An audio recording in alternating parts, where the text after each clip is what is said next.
There is something profoundly revealing in the moment a woman begins to awaken to her inner strength. It is not a loud event nor a grand gesture. Rather, it is a quiet revolution, a transformation that unfolds in the private chambers of the soul, like a sprout pushing through the dark soil long before it meets the light. This shift often begins without warning.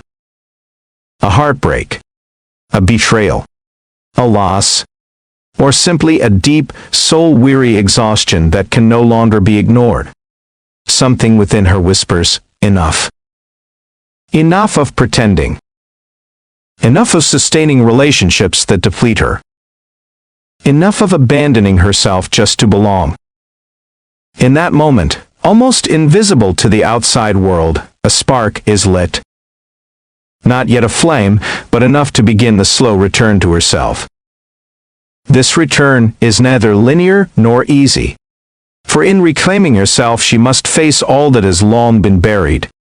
Her suppressed rage, her silenced desires, her estranged body, her trampled boundaries.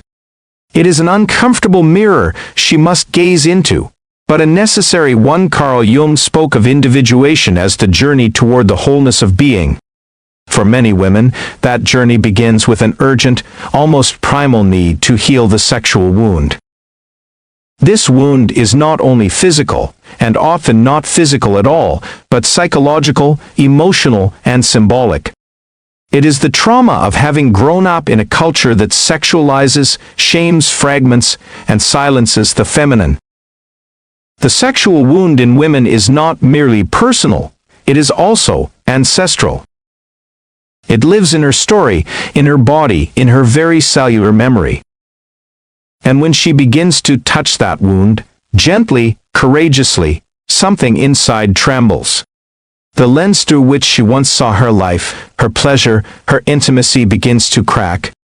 She can no longer unsee what has been revealed. This awakening, though disorienting, is deeply liberating. For the first time, she begins to truly feel what was once only sense. That her body is not foreign territory. That her desire is not shameful.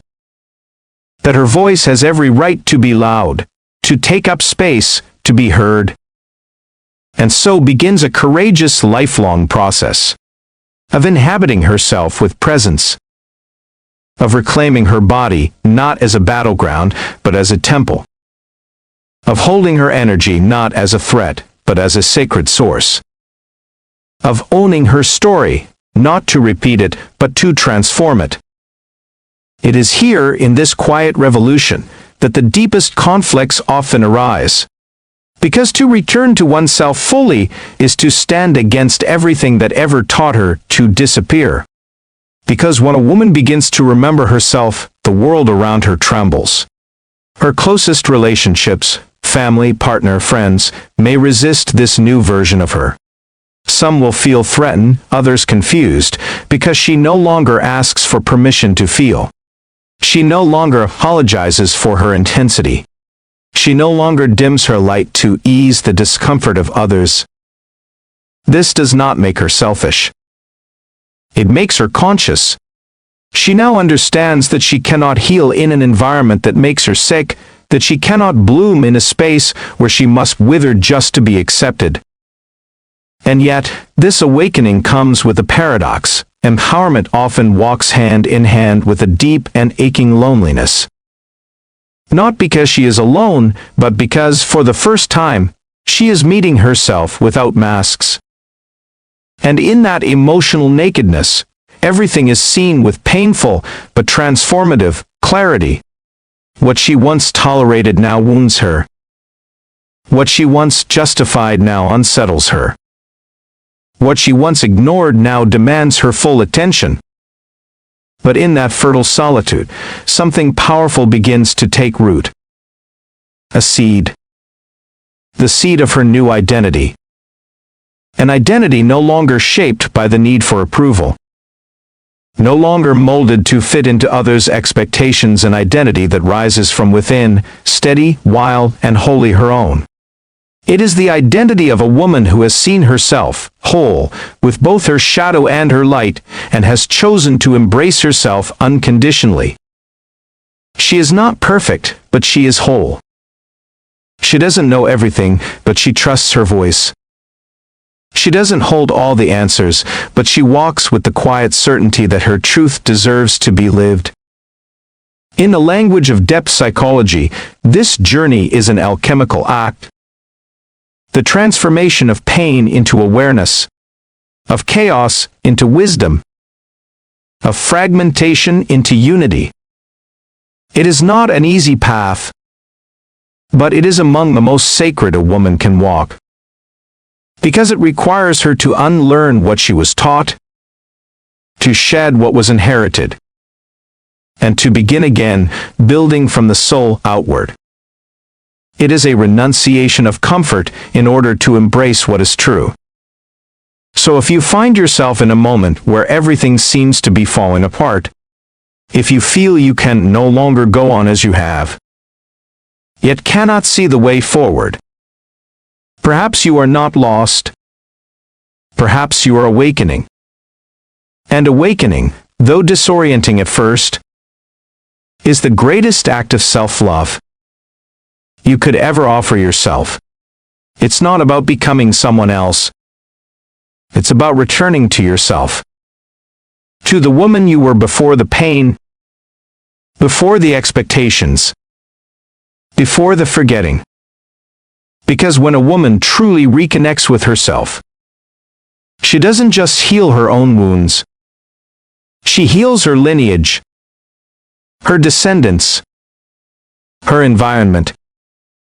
And in that quiet yet powerful act, a new world begins to take shape. A world where love is no longer about sacrifice, but about sacred connection. Where the body is no longer a battlefield, but a garden. Where the wound is no longer a prison, but a doorway. And on the other side of that door waits the life she always sensed was possible, but never dared to claim as her own. This is where the second sign often appears, subtle yet heartbreaking. He begins to fall in love, but cannot hold it emotionally. He seeks you out with luminous, almost ravenous intensity, only to vanish without warning, without clarity, without closure. It's as if one day he awakens completely surrendered to your presence, flooding you with gestures, words, and attentions that make you feel seen, desired, important. And then the next, he is gone, and the next day, that same man vanishes, as if none of it had ever meant anything real. A message goes unanswered. A call never comes. A gaze once warm now turns distant, unreadable. The contrast is not only confusing, it's painful. Because just when you began to open, to soften in response to his affection, to lower the guard you worked so hard to build, he raises a wall. Then come the questions. What changed? Where did the connection break? Did I do something wrong? But rarely is the answer found outside of you. He didn't leave because he stopped feeling. He left because he felt too much. And in that intensity, his fear rose to the surface. Primal, unspoken, buried deep. The fear of losing control. The fear of needing. The fear of love becoming pain again. The fear of being seen and not being enough. So his mind reacts like a fortress under siege. It raises its defenses. It builds walls out of logic, excuses, silence. It whispers sabotage in the form of phrases like, "This is moving too fast. I'm not ready. I don't want to hurt you." But these words do not speak the truth. They speak his fear. And this is where many women stumble. Not because they are wrong, but because they mistake his confusion for disinterest, his retreat for deceit, as if everything he offered at the beginning was a lie. But it wasn't. These contradictions do not speak of a lack of feeling. They speak of an internal war. He is torn between the part of him that longs to surrender and the part that screams that if he does, he might not survive it. This battle is not always conscious. From the outside, he may appear manipulative, inconsistent, even selfish. But often, he is not. He is not manipulating out of malice, but out of inner confusion. He is not playing with your heart. He is wrestling with his own. When you are with a man who is falling in love and afraid, everything in him vibrates with ambiguity. He wants you close, but doesn't know how to hold you. He yearns for you, but fears the power you now hold over his emotional world. And so, his instinct is to protect himself, to disconnect, to become distant, to rationalize away what he cannot control, to retreat into the safety of uncertainty. And you, naturally, honestly, feel the urge to seek clarity, to ask, why does he dim when he once blazed so brightly? How could he offer me that sacred space, only to disappear from it? How could you not ask? When your heart opened in response to his, when vulnerability felt not only safe, but welcomed. But here lies a silent truth, one that is easy to overlook in the ache of confusion. Pressuring a man in inner conflict only drives him further away. Not because he doesn't care, but because he feels even more overwhelmed. He doesn't need you to save him, but he does need you not to abandon him emotionally. He doesn't need you to disappear, but he does need you to stay anchored, to remain rooted in yourself, unafraid to witness his storm, without being swept away by it. For him, love means pain.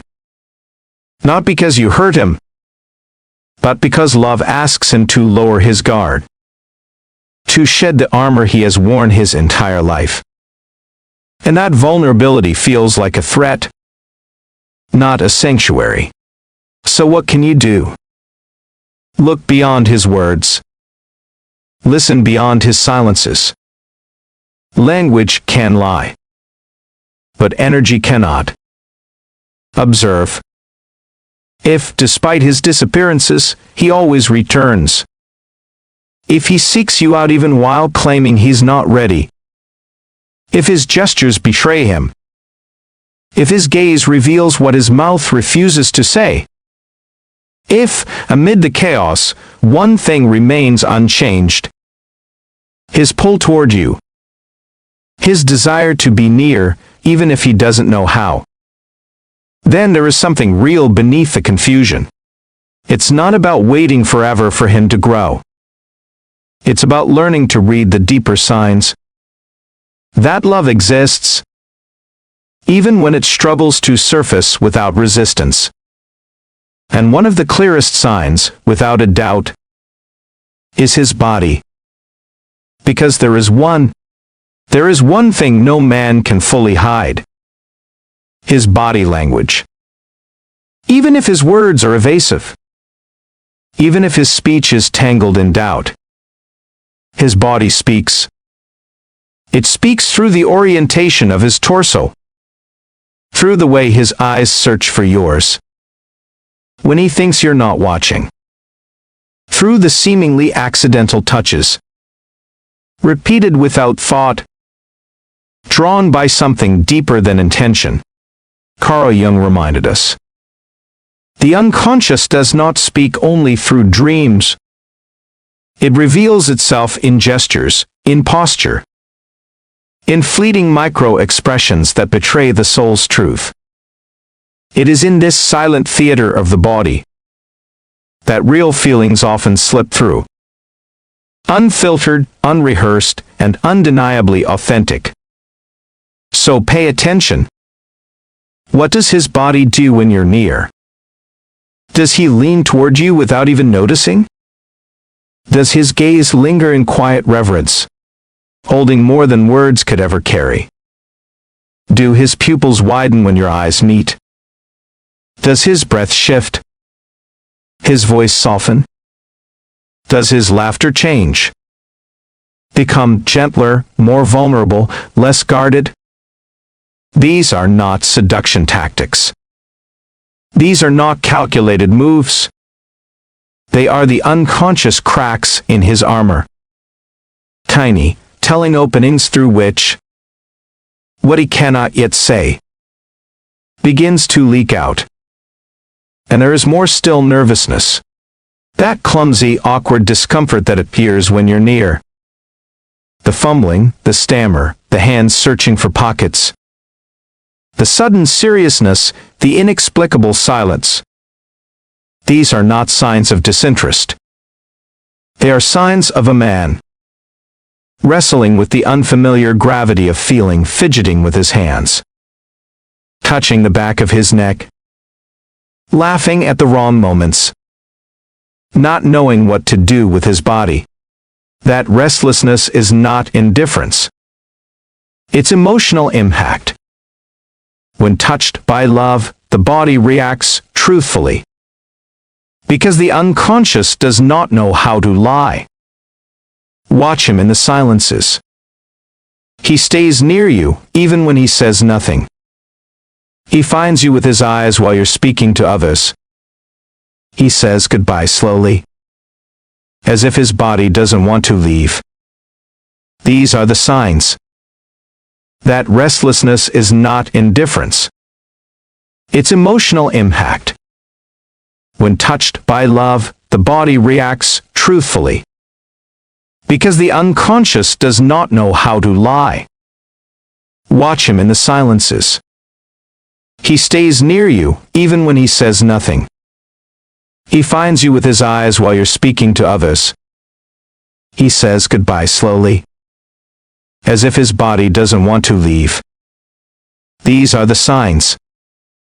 And here we reach a crucial point. Subtle, but deeply important. Do not try to confront him with logic. Do not barrage him with rational arguments or pointed questions. Not because he doesn't owe you honesty, but because fear cannot be reasoned with.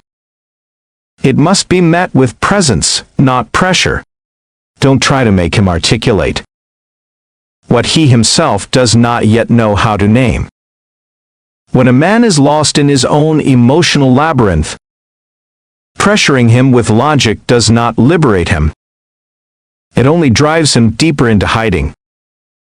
Not because he doesn't want to answer, but because he doesn't yet have the answers. Even for himself.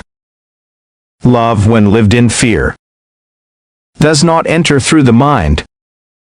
It seeps in through the cracks of the body, through the places reason cannot reach, through involuntary gestures, glances, stillness. All the things he cannot control. And this is where you hold a silent, powerful gift. To observe. To listen. Not to his words, but to his energy. Not to what he says, but to what he does. In his presence, his body becomes his only honest translator.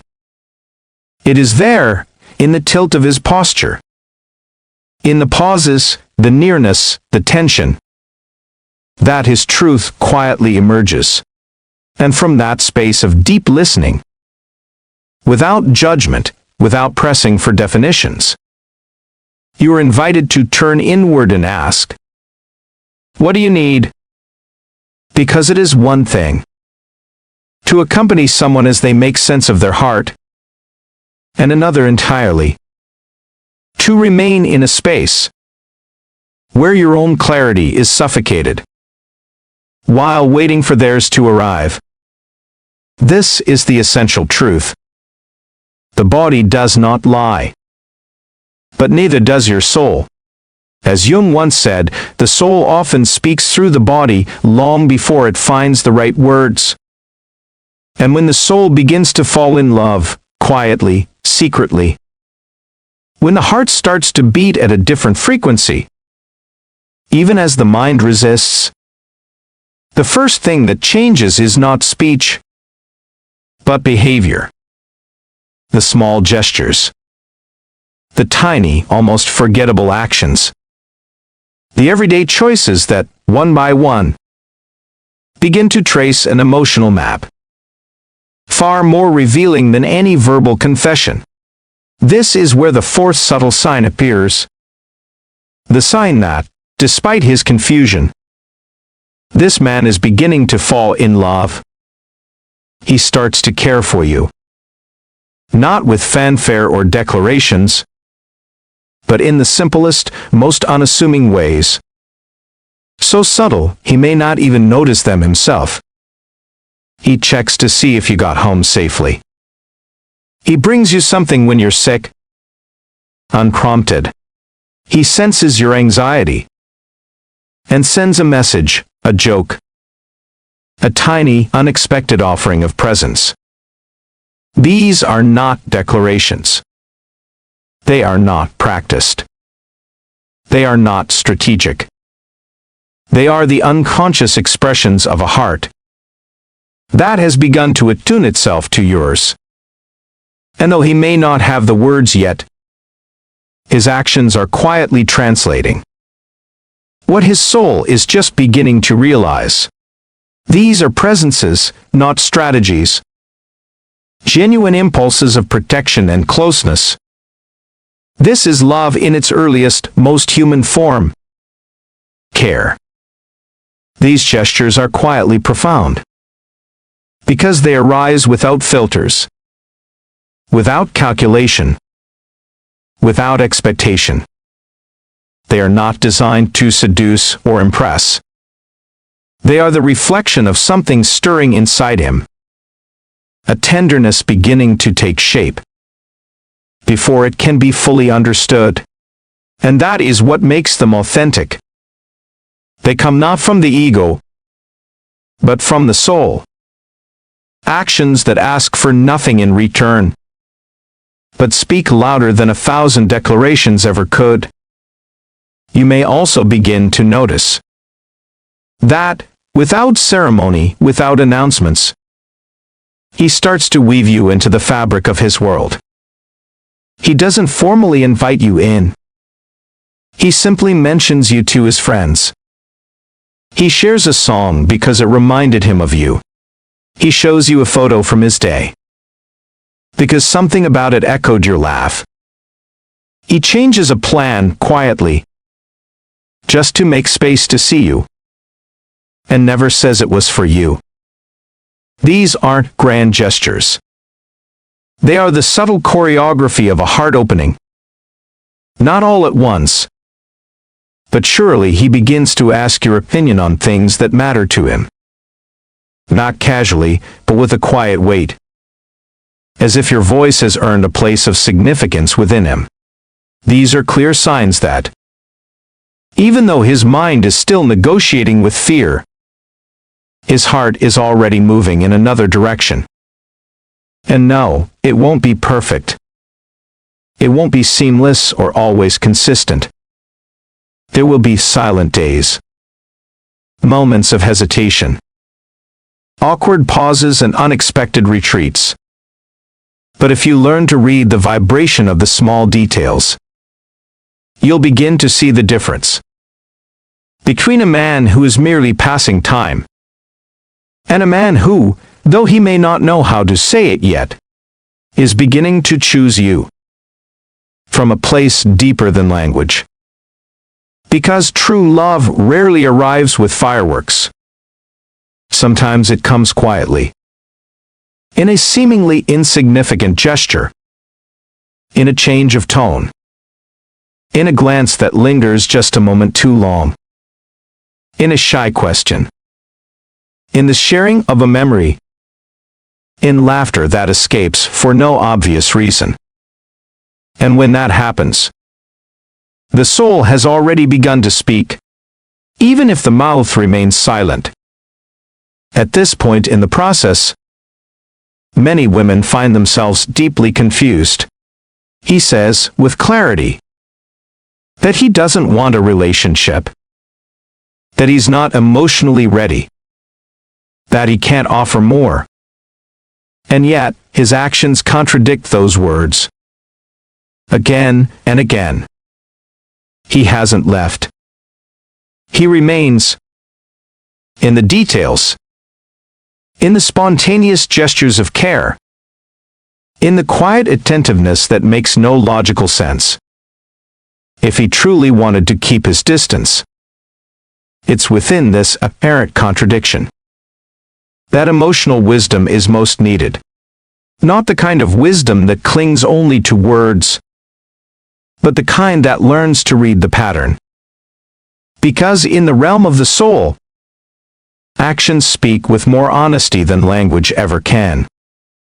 If his gestures are warm, if his presence is consistent, if his care appears in small, sustained ways, even when his words are cautious, even when his mouth denies what his body and attention keep revealing, then emotional involvement has already begun. He may not recognize it. He may not know how to name it. But his soul has already stepped forward. From the lens of depth psychology, this is known as a dissociation between the ego and the self.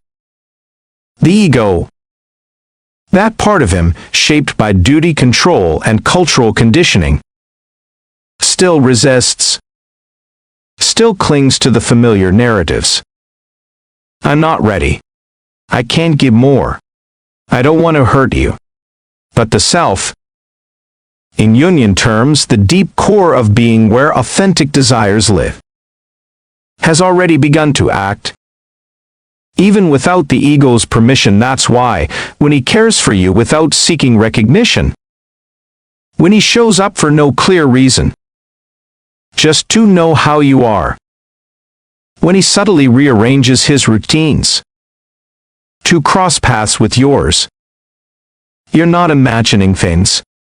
You're witnessing a non-rational expression of love, one that doesn't arise from conscious intention, but from an unconscious longing for connection. And, paradoxically, even these gestures may carry the shadow of fear. Because in his story, there may have been abandonment. There may have been betrayal. There may have been a moment, or many, where love turned into loss. Maybe he learned, somewhere deep in his emotional lineage, that to love is to risk disappearing. That surrender leads to suffering. That's why he draws near and then pulls away. Why he takes care of you, but doesn't dare name it as love. Why he gives so much, and then downplays it as if it meant nothing at all. If you bring it up, if you gently hold a mirror to his tenderness, he will likely brush it off. It's nothing, he'll say. But you know better. Because love is not always spoken. Sometimes, it's simply done.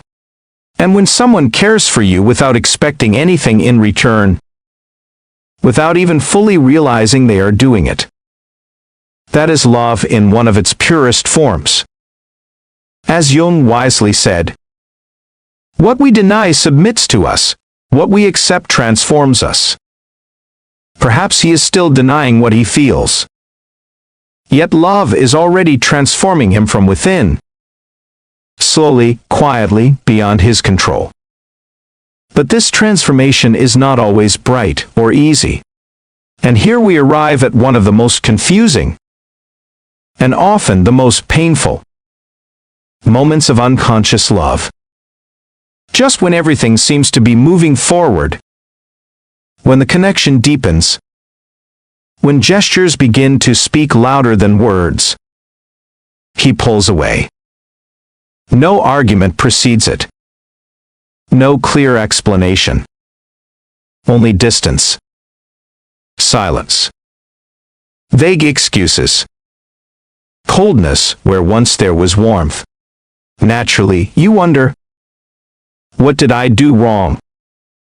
But the truth is, you did nothing. The bond didn't break. On the contrary, it grew so deep that it touched his wound. And in touching that wound, it frightened him. From Jung's perspective, this is understood as an intense activation of the shadow, that collection of repressed aspects, traumas, insecurities, and memories. The ones a man has learned to hide, sometimes even from himself. True love, the kind that is not built on masks or games, does not simply bring joy. It also opens sealed doors, unearths forgotten memories, and awakens emotions that were put to sleep, not by choice, but by necessity. And all of this can be overwhelming. When a man begins to truly fall in love, he doesn't always respond with surrender. Sometimes, he responds with panic. Panic at feeling so deeply. Panic at the risk of trusting. Panic at the vulnerability that love demands. Perhaps he was wounded in childhood. Perhaps he loved and was rejected. Perhaps he learned early on to associate affection with loss. So when you arrive, with your tenderness, your presence, your emotional truth, and you make him truly feel, he runs, because he feels more than he can hold. And instead of coming closer to understand it, he pulls away to protect himself. This is what is known as emotional flight. And it's far more common than we often realize. For someone whose emotional history is marked by abandonment or instability, love may not feel like a refuge. Instead, it can feel like the very thing that threatens to undo them. For him, love does not always represent safety. It represents danger. It isn't perceived as an opportunity, but as a threat. That's why, paradoxically, when he begins to truly fall in love, the first thing he may do is pull away. But it is a mistake to interpret that distance as indifference. In many cases, he doesn't withdraw because he stopped feeling. He withdraws because he's feeling too much. And that emotional flood triggers old memories he doesn't yet know how to navigate. As Jung wrote, in these moments, the shadow awakens. The fear of rejection. The belief that he's unworthy of love. The childhood terror that everything will fall apart if he dares to open his heart. And when this happens, the mind, trained to survive, closes the doors. But it's not the heart that wants to leave. It's the wound, crying out for protection. And so, we arrive at the fifth subtle sign. That he is falling in love. Even if he won't admit it, he begins to avoid you. Just when the connection is blooming the most. The silence. The confusion. The retreat. These are not always endings.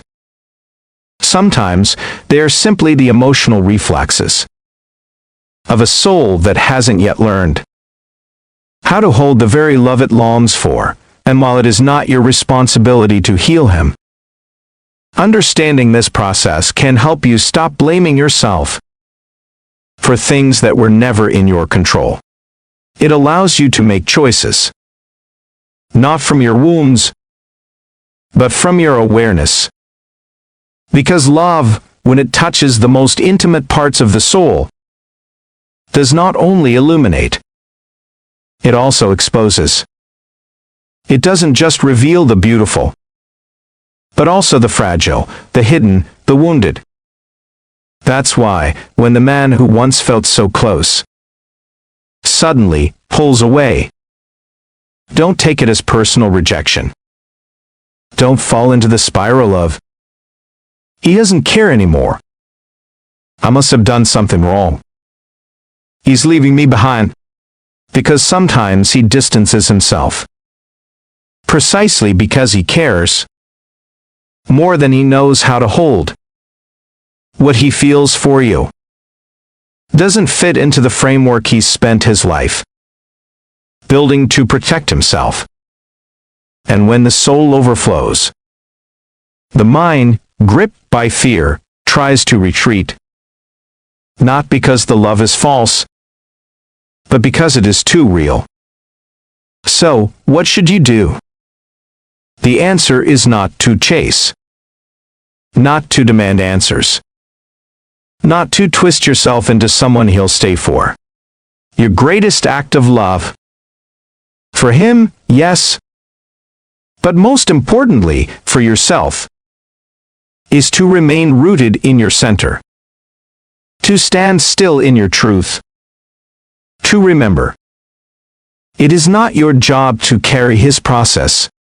You can offer emotional safety. You can be a loving presence.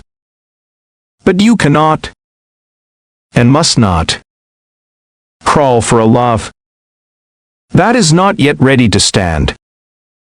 Do not sacrifice your emotional well-being while waiting for him to resolve his fears, because true love is not built on pursuit.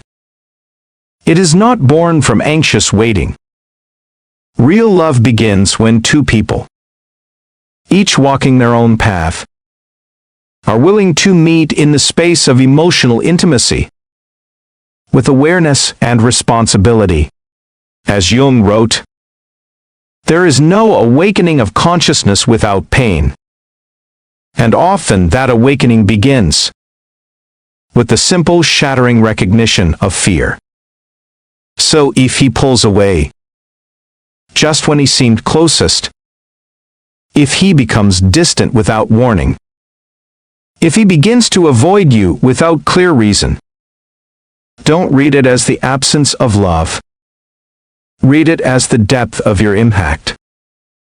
Your presence doesn't just attract him. It confronts him.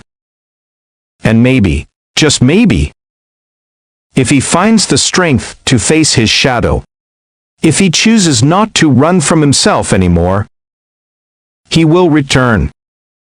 Not as a man half available, not as someone tangled in fear, but as someone finally ready to love you with both hands open. But if he returns, he will return changed, more present, more real, more himself. And that, if it happens, will no longer depend on you. Because after the fear, after the contradictions, after the unexplained withdrawals, there sometimes comes a breaking point, a moment that may arrive subtly or suddenly, gradually or like a storm, but unmistakably. It is the moment when the man who once resisted what he felt can no longer fight his inner truth, and he surrenders, not like someone who is lost, but like someone who has stopped waging war against his own heart. This is the sixth subtle sign that he is in love, and can no longer deny it. That change doesn't always come wrapped in poetic phrases or eternal promises. Sometimes it reveals itself in the most powerful way. He stays. He is there. He chooses you. He begins to build, slowly, steadily, without needing grand declarations. He stops making excuses. He no longer creates unnecessary distance. He opens himself to you, not to impress, but to be seen. And what's more, he is no longer so afraid of being truly seen for who he is, and even if his words are still clumsy, his energy has changed. He is no longer the man who runs. Now, he is someone who wants to stay, to learn, even if the fear hasn't fully disappeared. From the perspective of Carl Jung, this moment marks a key milestone in the inner journey. The integration of the shadow. The man who once projected his fears, who avoided closeness, who lived in a quiet war between what he felt and what he dared to show, now begins to accept his emotions as legitimate parts of himself. And in doing so, he regains a kind of inner power that had long been held hostage by fear. He is no longer afraid to feel. He no longer hides behind the armor of control, detachment, or self-sufficiency. For the first time, he may be able to say something like, "I can't promise perfection, but I want to try with you. With you, I feel at home, even when I tremble inside." These aren't words spoken to impress. They are truths, the quiet revelations that arise when a man stops fighting himself, and that gesture, that brave surrender to what he feels, is infinitely more valuable than any polished declaration or romantic fantasy. It is real, and it is the beginning of love with roots, because this kind of love doesn't arise from idealization, but from emotional labor, from the recognition of fear, and from the conscious decision to stop running. But let this be understood clearly. Not all men reach this point. Many remain on the shore.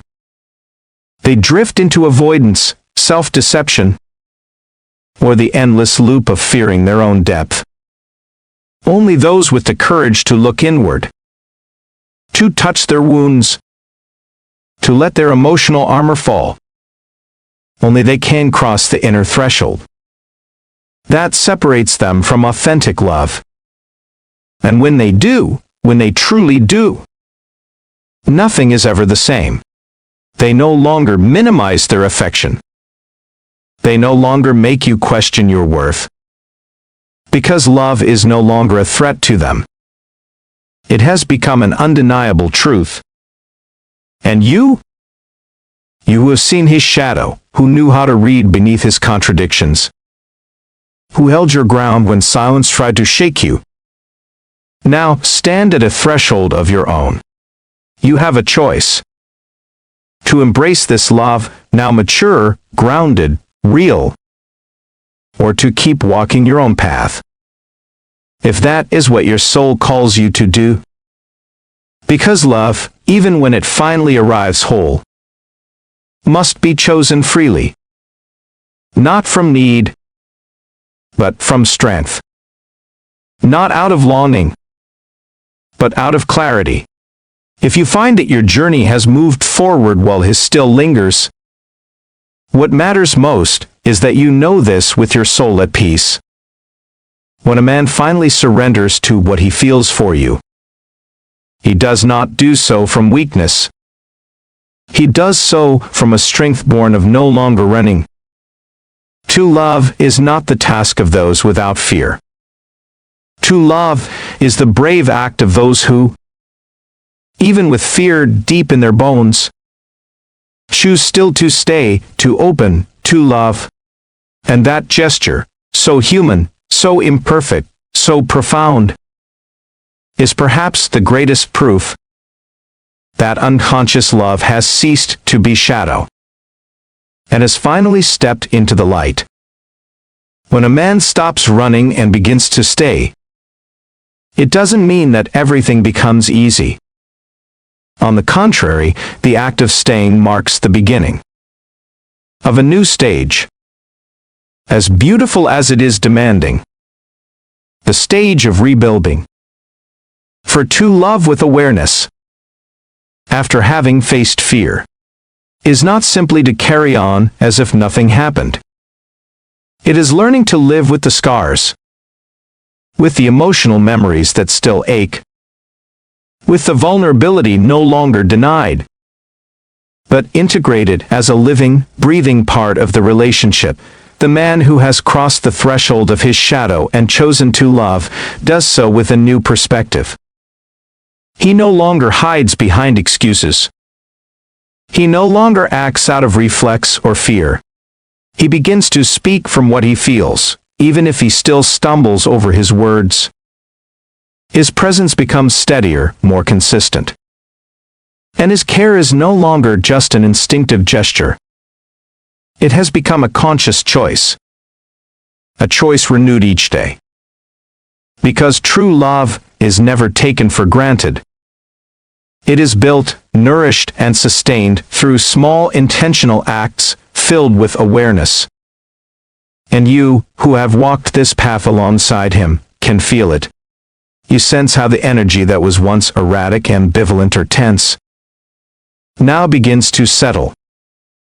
No longer must you decode confusing signals or endure emotional turbulence. Now, you see him arrive, and stay. You see him share his world without fear. You see him listen, not to please you, but to truly be present. In such a relationship, there is no need to hide, to prove oneself, or to compete over who loves more or less. The games of silence and distancing are no longer played, for both now understand how painful silence can be, when wielded as a shield rather than held as a space for understanding. The space between you has become a space of honesty, where even insecurities have their place, but no longer dictate your actions. Love that has passed through shadow, that has recognized its wounds and chosen not to surrender, does not seek perfection. It seeks presence. And it is precisely there, in that presence, where true intimacy begins. So, if you see yourself in this journey, the one who waited, who understood, but who also grew along the way, know this: your strength was never in patient endurance alone, but in the awareness that chose yourself, even while loving. And if you are him, the one who kept running until he no longer could, who kept hiding until it no longer made sense, know this: your vulnerability is not a weakness, but a doorway to a more authentic version of yourself. Because true love does not come to complete us, but to open us, not to make us perfect, but to make us real.